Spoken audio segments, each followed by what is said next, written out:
First week of hybrid training in the books.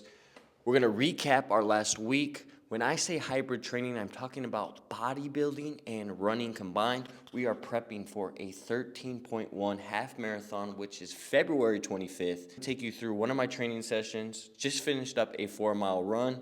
Here we have some highlights from a full body hypertrophy session. So last time when I got ultra lean for me, which was my all-time best, I had no glutes when I got super lean. So on this day, I choose to start off with a hip thrust. Took this pretty close to failure. And on this exercise, I'm only doing one set, and so that's where I'm taking it pretty close to failure. I barely was able to rack that. From there, we got into a hammer strength flat press. I've been having a lot of problems with a little bit of shoulder aches. I don't want to say it's an injury, but most chest movements other than incline dumbbell chest have been hurting. So very conservative.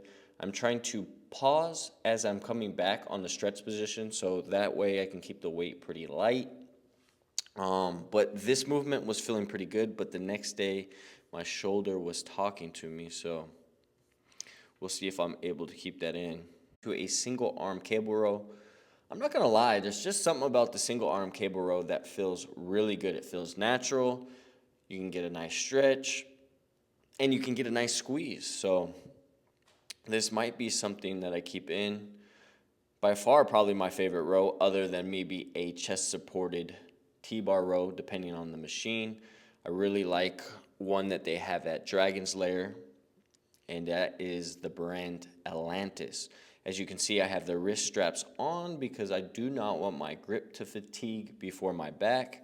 I'll be curious how long it takes my body to adapt to the running in the morning and training at night. Here we have the preacher curl. I've always liked this machine, always feels pretty good. Trying to make every rep the same, nice little stretch at the bottom, bigger squeeze at the top.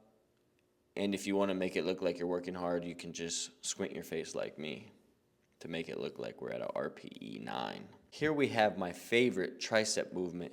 If you're curious what gym this is the EOS Fitness, and they have the best music that they play in the background. So here we have some tricep kickbacks. I'm kind of leaning back, and what I'm thinking about here is kind of driving my arm to a full lockout and pushing my arm slightly behind me to fully engage that tricep, and then trying to control the eccentric or the returning phase of this movement.